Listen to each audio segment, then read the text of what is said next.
জয় গুরু বন্ধুরা, আমার channel beauties কিচেনে আপনাদের সবাইকে স্বাগত। আজকে আমি রান্না করে আপনাদের দেখাবো কই মাছ দিয়ে কচু। এখানে দেখুন কই মাছ আমি কেটে ধুয়ে বেছে রেখে দিয়েছি। আমি এবার লবণ হলুদ মাখাবো। মাছে আমি দেব লবণ, আমি দিয়ে দেব হলুদ। এবার লবণ হলুদটা মাখিয়ে আমি মাছটাকে ভেজে নেব। এখানে আমি কড়া বসিয়ে দিয়েছি, কড়া গরম হয়ে গেছে। আমি কড়াতে এবার তেল দিয়ে দেবো। কড়াতে আমি তেল দিয়ে দিয়েছি। তেল দেখুন গরম হয়ে যাচ্ছে। তেল গরম হয়ে গেছে। এবার আমি একটু তেলটাকে নাড়িয়ে চাড়িয়ে আমি কই মাছ দিয়ে দেবো। লবণ মাখানো যে কই মাছ, সেই মাছটাকে দিয়ে দিচ্ছি।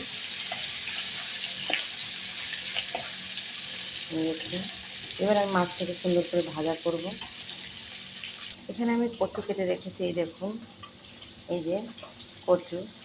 এটা কিন্তু মান কচু না, এটা হচ্ছে পানি কচু। এখানে পানি কচুটাকে আমি কেটে কেটে সুন্দর করে রেখে দিয়েছি। আমি দিয়ে দিয়েছি একটা আলু, ছোট ছোট করে একটা আলু দিয়ে দিয়েছি। তো এই কচু এবং আলু দিয়ে আমি কই মাছ দিয়ে তরকারি রান্না করব। এই কচুতে আমি কোনো মশলা দেব না, জাস্ট একটু লঙ্কার গুঁড়ো দিয়ে কাঁচা লঙ্কা দেবো, আর কিছুই দেবো না। মাছ ভাজা হয়ে গেছে, আমি নামিয়ে নেবো। এবার কড়াতে যে মাছ ভাজার তেল আছে, এই তেলের ভিতরে আমি এই যে কেটে ধুয়ে রাখা কচুটাকে দিয়ে দেবো। আমি কিন্তু কচুটাকে সিদ্ধ করিনি, এমনি কাঁচা কেটে ধুয়ে রেখেছি। আমি এভাবেই রান্না করবো, এটা কিন্তু সিদ্ধ না করেই আমি রান্না করবো। দেখবেন তাতে কত সুন্দর গলে যাবে, পুরো একদম সিদ্ধ হয়ে যাবে। আমি এবার দিয়ে দেবো লবণ, পরিমাণ মতন লবণ দেবেন, আন্দাজ মতন হলুদ দেবেন, দিয়ে এবার নেড়ে চেড়ে এটাকে ঢেকে দেবো। ওটা পুরো সিদ্ধও হয়ে যাবে এবং কষানোও হয়ে যাবে। এবার আমি ঢেকে দেবো। কচু দেখুন ভাজা ভাজা, কচুর জলটাও টেনে গেছে এবং কচু প্রায় সিদ্ধও হয়ে গেছে। দেখুন, এই যে দেখেছেন, সব কচু সিদ্ধ করা লাগে না, কিছু কিছু মান কচু সিদ্ধ করা লাগে। পানি কচু, তারপরে শোলা কচু, এগুলো সিদ্ধ করি না আমি। এবার আমি জল দিয়ে দেবো। আমি জল দিয়ে দিচ্ছি।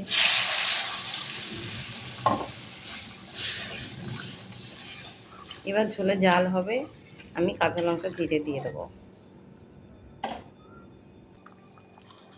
আমি কাঁচা লঙ্কা চিড়ে রেখেছি, আমি কাঁচা লঙ্কা দিয়ে দিচ্ছি। আমি তো লঙ্কা অনেকই দিই, 5-7টা কাঁচা লঙ্কা দিয়েছি। এবার ঝোলে জাল হবে। হয়ে গেছে তরকারি, এবার আমি নামিয়ে নেব। মাছ ভাজার ভিতরেই নামিয়ে নেব। আমি কড়া বসিয়ে দিয়েছি, কড়া গরম হয়ে গেছে। এবার আমি কড়াতে ফোড়নের জন্য তেল দিয়ে দেবো। আমি দিয়ে দেবো তেজপাতা, শুকনো লঙ্কা, জিরে,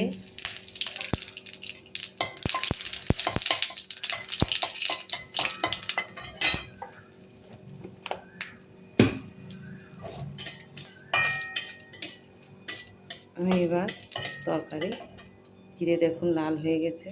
এবার তরকারি ঢেলে দেবো। দেখুন তরকারি ঢেলে দিয়েছি। এবার আমি নেড়ে ছেড়ে একটু আলুগুলোকে ঘেটে ঘেটে দেবো, চামচ দিয়ে যেভাবে দেখাই আমি। দেখুন বন্ধুরা, কচুর তরকারি হয়ে গেছে। এবার আমি নামিয়ে নেব তরকারি। দেখেছেন তরকারি কি সুন্দর হয়েছে, কচুর তরকারি। এভাবে কিন্তু আপনারা পানি কচু দিয়ে কই মাছ দিয়ে তরকারি করে খেলেন। চিংড়ি মাছ দিয়ে কচু দিয়ে তরকারি খেলেন, কই মাছ দিয়েও পানি কচু বা শোলা কচু বা মান কচু, যে কোনো কচু দিয়ে তরকারি কিন্তু ভালো লাগে, গাঁটি কচু দিয়েও ভালো লাগে।